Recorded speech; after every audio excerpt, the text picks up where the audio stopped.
Hi guys, Ray here, City Fan TV, an extra live stream for you today. As City announce details of planned expansion, I think most of us would have known that a lot of this stuff was on the cards anyway. We've seen, obviously, there's so much development around the ground. You can see, obviously, the Co-op Live Arena being built for at the moment, which I think is going to finish later this year. So that's for a big arena for bands. I think it's 23,500 capacity. It's bigger than the Manchester Arena. I also believe it's the first purpose-built one, arena for music. So much development going on at Manchester City. I'll tell you a little bit about the stuff that's come out today. I'm sitting in this this terrible green screen behind me, guys. You're going to get right up close to it to be able to sit half decently. So I'm going to slouch for this, but I'm going to go through some of the main points of this. So this green screen makes my chair sit up a bit better in the chair, so you get less of this color vibration. Anyway, let's go through some of the points. I read straight from the press release. Manchester City is delighted to unveil concepts for a best-in-class fan experience and year-round entertainment and leisure destination at the Etihad Stadium, with fans and the local community invited to share their feedback from today until Sunday, 26th of March. This follows the club's announcement in December last year that feasibility studies were underway to explore concepts that could form part of a future stadium development, consistent with the long-held vision to establish the Etihad campus and the wider area as a globally relevant and competitive sport, leisure, and entertainment destination. Several connected all-weather facilities fully integrated into the stadium are centred around an expanded north stand with one larger single upper tier above the existing lower tier, increasing stadium capacity to over 60,000. A covered City Square fan zone with a capacity of 3,000 and a wide variety of food and drink outlets, new club shop, museum and hotel are all proposed in order to offer a broader range of dynamic matchday and non-matchday activities. Modest workspace has also been included for use by startup and medium-sized organisations looking to co-locate and collaborate with the club, City Football Group and Etihad campus partners. Matchday travel measures are currently being explored with partners from across the city with a view to enhancing existing services.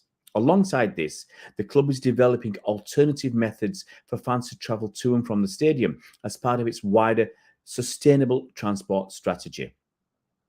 Since 2008, City Football Group has overseen over £700 million of investment into the Etihad campus and East Manchester.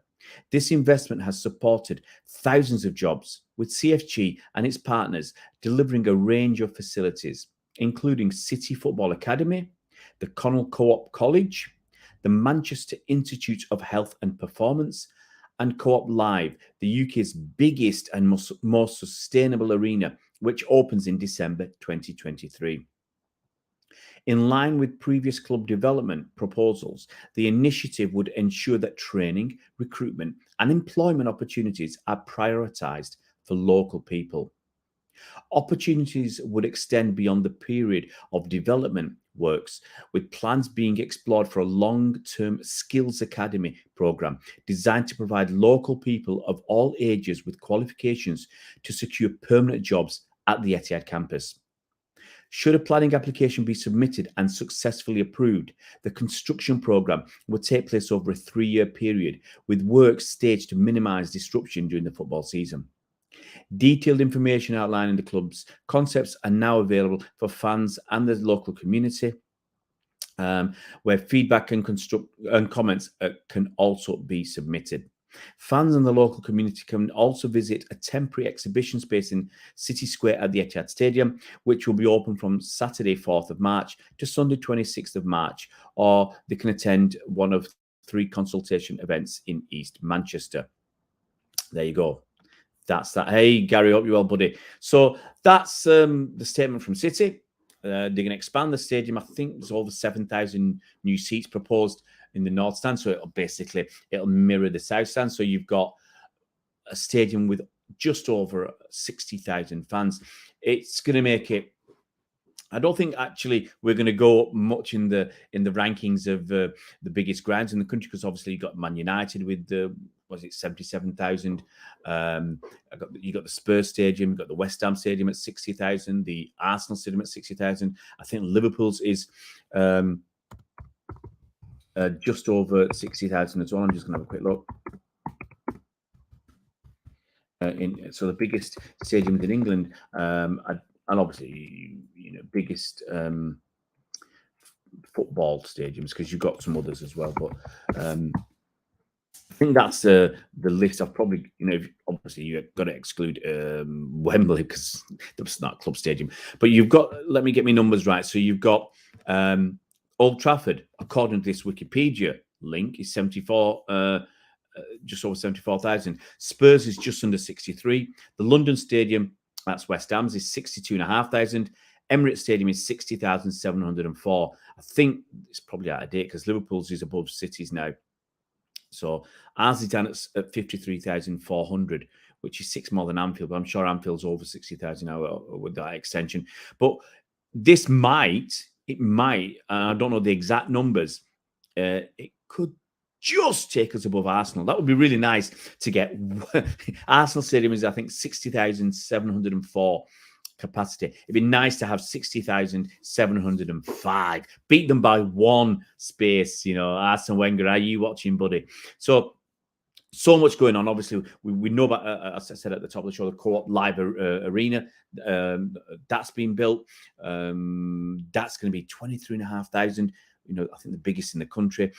And I think you've got to look outside match day income. Match day income for City is about 8%, something like that. 55 million out of 650 million. You can do the numbers. All right, I can't do it very well, but it's going to be roughly somewhere around that. So 55 million divided by 650 is about 8.5%. So it doesn't provide us that much, okay, match day income.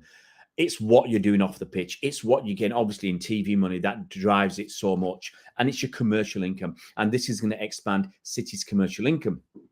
Now, it's going to sound odd, especially to opposing fans, maybe even to some City fans, that going forward, City have to do this to help compete with other clubs financially. And it sounds crazy. Haven't City got one of the richest owners in the world?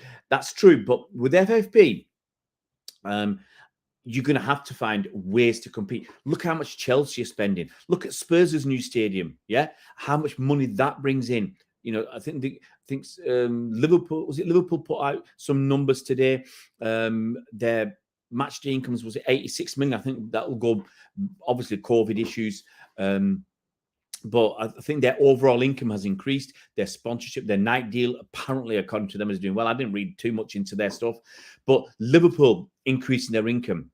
Everybody's looking at it. Spurs, as I said, with the new stadium, increasing their income. Everybody's trying to increase their income. And Spurs today announced a 15-year deal with F1 to build a go-kart track under the stadium. I mean, that's crazy.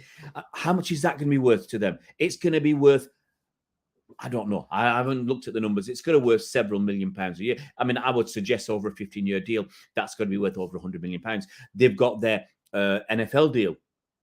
So everybody's looking at ways to bring in money that is not related to football. Everybody's doing concerts and stuff like that. So all clubs are looking to bring in more money because that's the only way to compete. Look, Chelsea spent £600 million in the last year. United, they've spent a fair few quid, in the last couple of years. I mean, Varane, I can't remember how much Varane was, but Casemiro wasn't cheap. Anthony wasn't cheap. You're talking, was it 60 million for Casemiro, 80 million from Anthony? So they're spending a shed load of money as well. Okay. Liverpool, they tell everybody they're paupers and they can't spend. Look, in their last set of accounts, they talked about buying 7 players in the previous year. That included, I can't remember, Ben Doak, it included Konate. And after all that, they went out and bought Nunes for about 90 million last summer. And they bought Gakpo for whatever was it, 35, 40 million in January. Don't tell me Liverpool aren't spending money. They're spending a ton of money. Okay? They're spending a ton of money. The thing is, they keep professing and crying that they're paupers and they don't spend like City. Look, guys, you're spending a shed load of money. That's why Liverpool are where they are at the moment, because they spent a shed load of money. That's where United are where they are, because they spent a shed load of money. Look at Arsenal. Look at how much money they've spent, and they were willing to spend. Mudryk, they were willing to spend 60 odd million on him, weren't they? So Arsenal are spending a ton of money. That's why they are where they are. Why are City where we are? Because we spend a lot of money. Everybody does. And to compete with everybody else, we have to keep spending. We have to keep earning to be able to spend, because prices are still going up. You'd think that things would settle down, but as the Premier League proved in January, everybody's throwing more and more money at this. Clubs have been bought and valued at ridiculously high amounts. Chelsea going for, what was it, 3 million quid? United, they're trying to sell themselves for over 5. Sorry, Chelsea valued at 3 billion. If I said 3 million, I meant 3 billion. United valuing themselves at over 5 billion pounds. And there is interest. There is interest to buy them at that price. So there's so much going on. And talk about spending money. Newcastle will be there. You just watch Newcastle, with their takeover, they will be there. Other clubs are getting taken over. They will compete or try to compete. The only way to compete is to spend money. So City have to do the same. Now, the extra 7,000 fans, whatever it is, 7,000 fans doesn't bring in a lot of money. Even if those tickets were sold at, let's say, 60 quid a pop, which is what City try. I saw the FA Cup game was with 65 quid. The league game was 68 quid. Ridiculous amounts of money for a ticket. If you're selling them at 60 quid and there's 7,000 tickets, let's say there's a bit more than 7,000, they're not going to get more than £500,000 from those tickets per game. Now, you could argue there's 30 games a season. That's 50. That's not a bad lot of money. Let's work this out. 7,000 tickets. No, I got my numbers wrong. I must have got my numbers wrong. Times 60 quid a ticket, 420,000. Call it £500,000. So that's potentially worth about, I'd say, up to £15 million. We've got to fill it. Whisper this, guys. Got to whisper this. We've still got to fill that blooming stadium. If we're going to have 60,000 seats, we've got to still fill it. So that's obviously an issue. But it's not a big issue. There's been plenty of games that have been sold out this season, where in previous seasons they might not have been some of the Champions League games. I think the game against Sevilla, was that sold out? Or it was an easy game, really. It's a nothing game. It's not a glamorous game. So games are getting sold out. And I think as time goes on, more and more people want to get involved with City. More and more people want to come to see City play. We're the champions of England. Still the champions of England, Arsenal. Just beware. We're still out to get you. We're still the champions of England. We're going deep in all competitions, generally every year. Okay, domestically, in the Cups, we've slacked. Can I say that? We slacked off by not winning stuff. But, look, we're in the 5th round of the FA Cup. We're going hopefully deep in the Champions League. We get into semi-finals and finals. So hopefully we can win that one day. But companies want to invest in City, want to be linked and associated with City. We've got some of the best players in the world, like KDB, world class, and Haaland, world class, and stuff like that. Big companies want to be associated with City. They invest their money in City. That's why Nissan are paying whatever 65, 70 million quid a year to sponsor. No, not Nissan, sorry. Puma are paying 65, 70 million a year for the shirts. I think Nissan are paying about 20 million to be involved with City. So sponsors, blue chip, big world-class organizations want to be linked to Man City and sponsor us, okay, because we're winning, we're successful. That's the reason. There's no, fake reasons behind Nissan and Puma being involved. Yeah, Nexen Tires are spending, I can't remember, between 10 and 20 million quid. Sponsors spend a lot of money sponsoring City, and it all helps to get money into the pot. It was going to help us against FFP, and FFP is changing. FFP is changing, so I think the rules are going to be, you're going to have a limit to what you spend, I think, on players' wages based upon your income. So it's going to be, I think it's next year 90%, 80%, and then it's going to drop down to 70%.